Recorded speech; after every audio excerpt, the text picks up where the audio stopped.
because it is God. The universe is thus without meaning, yet at the same time is its own meaning. Many of Spinoza's ideas have a deep resonance and are illuminating to those who neither believe in God nor his system. His theory of emotions is particularly prescient. Unlike so many pre-20th century philosophical theories, Spinoza's does not appear inadequate or naive, or just plain wrong, in the light of modern psychology. Desire is defined as the very essence of man, and pleasure is man's transition from a state of less perfection to a state of greater perfection. Pain is the opposite. Spinoza goes on to state, wonder is the thought of anything on which the mind stays fixed, because this particular thought has no connection with any others. Consider this in the light of Plato's celebrated dictum, philosophy begins in wonder.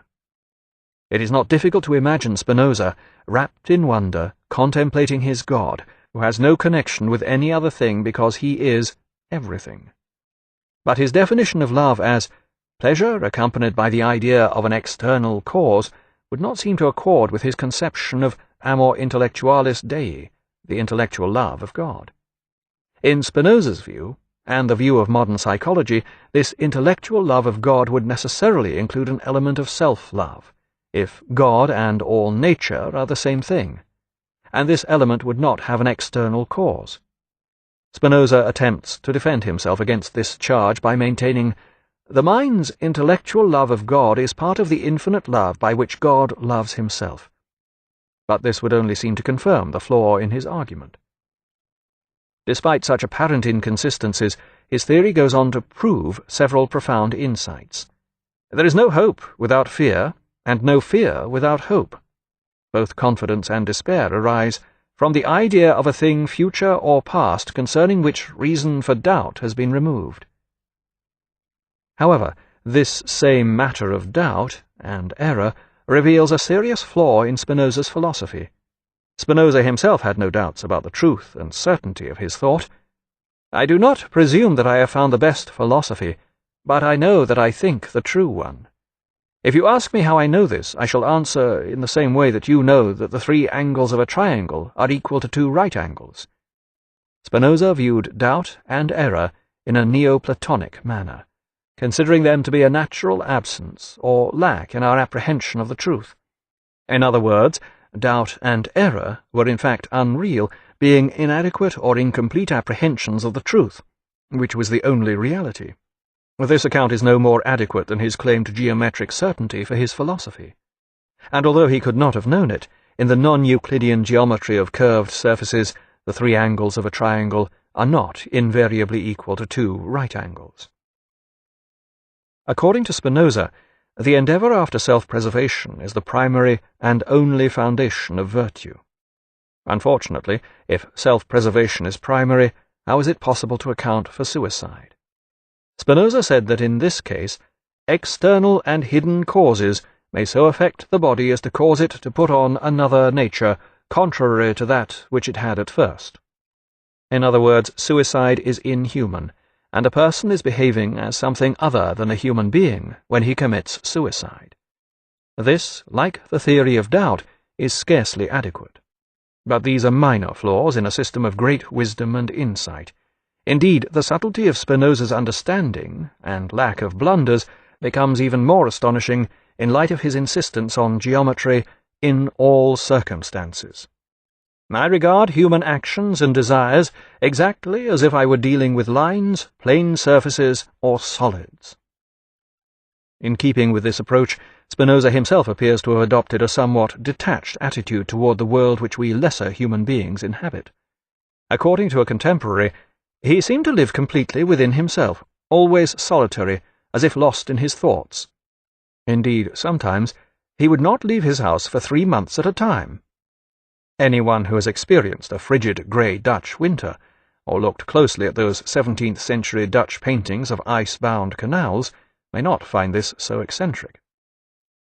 Outside his all-absorbing work, his pleasures were few but revealing.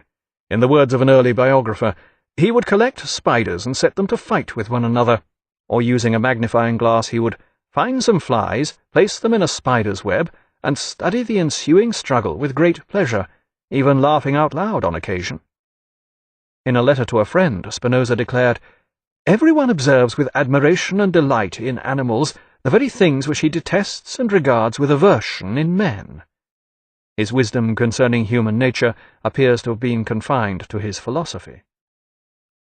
Yet philosophy, despite the etymological roots of its name, is not interested in the love of wisdom.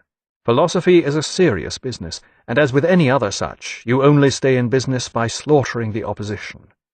The moment Spinoza's system appeared, every philosopher worth his salt went straight for the jugular.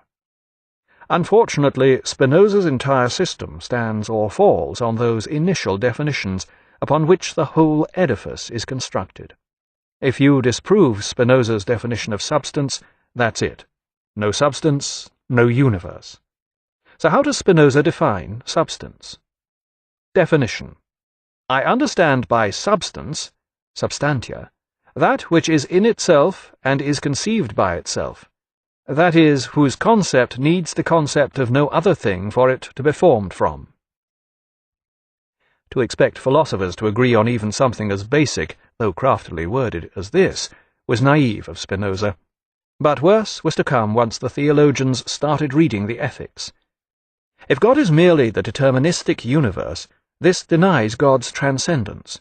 It also does away with his personality, along with that famous wrath, as well as his free will to choose whether to obey his own laws, the laws of nature, science, etc., or change his mind, miracles, acts of God, etc.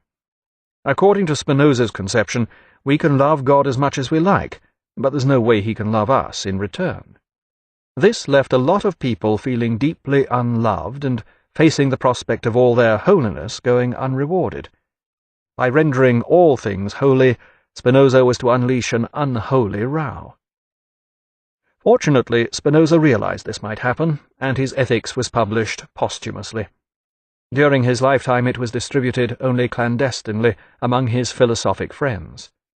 One of these, who also lived at Regensburg, did not behave so prudently, which served as a warning to Spinoza. When Adrian Korbach published his book Light in Dark Places, which attacked contemporary religion, medical practice, and the prevailing moral climate, he was hauled before the courts. Here the prosecutor called for the seizure of all his possessions, his right thumb to be cut off, his tongue to be pierced with a red-hot poker, and a prison sentence of 30 years. Korbach must have felt quite relieved when he was only fined 6,000 florins and given 10 years' hard labour, followed by exile. This shows the sort of trouble you could get into by publicly preaching the wrong ideas, even in liberal Holland, whose moral tolerance was without equal in Europe and indeed throughout the world, except in the South Seas and the pirate kingdoms of the West Indies. Adrian Korbach was specifically asked at his trial whether he had in any way been influenced by the ideas of Spinoza, a charge he denied, though whether this was due to professional pride or commendable decency is unclear. Spinoza could see which way the wind was blowing. In 1663, Spinoza moved to Voorburg, an outer suburb of The Hague, and was to live in this city for the rest of his life. In a letter he wrote a couple of years later, he makes his only known intentional reference to himself.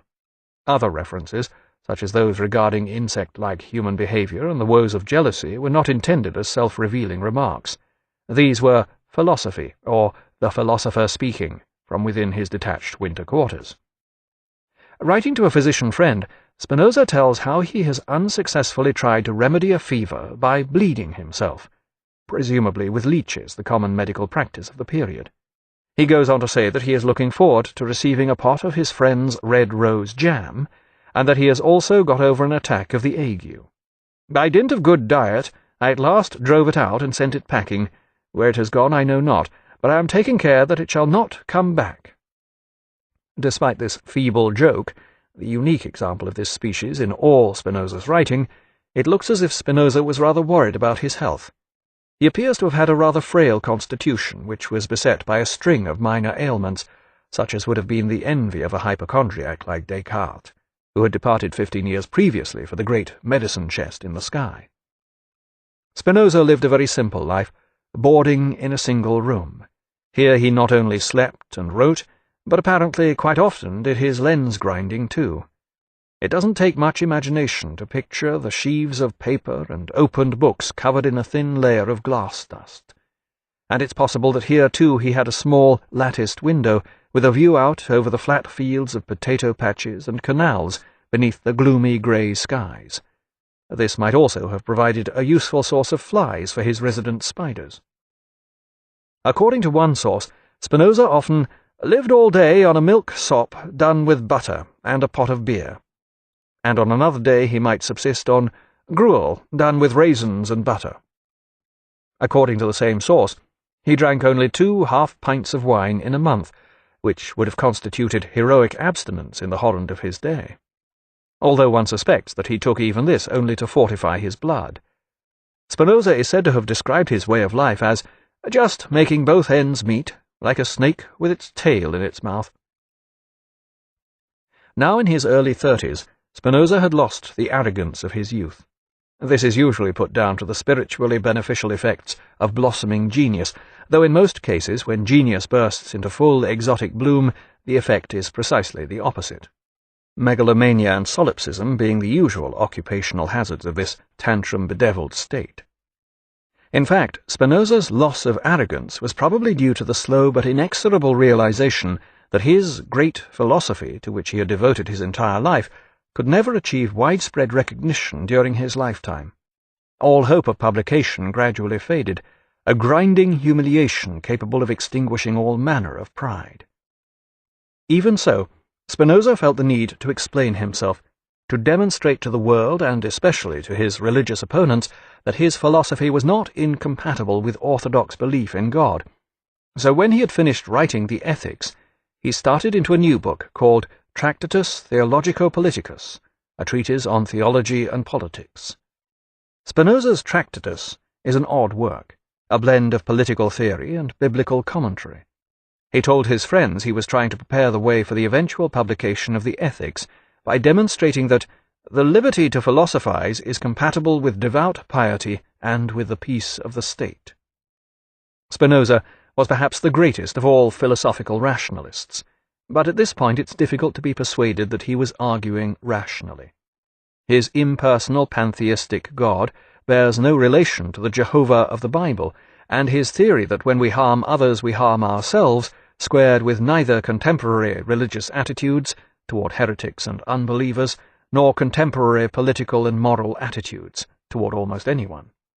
And his view that the miracles of the Bible were simply natural events, which had been deliberately misinterpreted for purposes of religious propaganda, was unlikely to win his book many glowing reviews in the church press.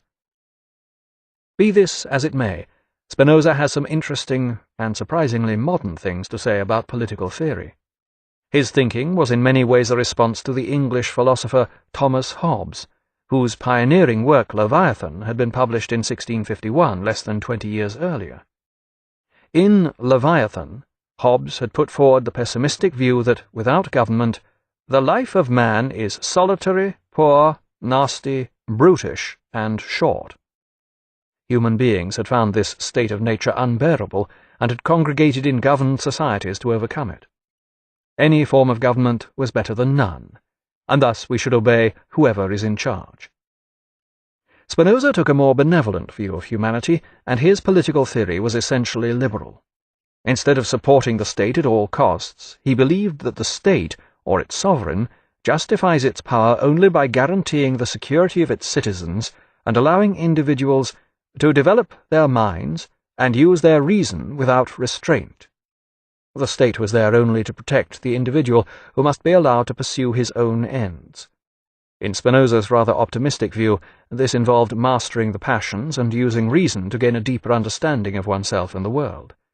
Where the 17th-century version of the beer-fueled football hooligan or couch potato fitted into this is unclear. Spinoza also rather ingenuously maintained that the state should be self-limiting in its powers. It must act in accord with reason, and this means granting full freedom of thought and opinion. But here he realistically discriminates between thought and action.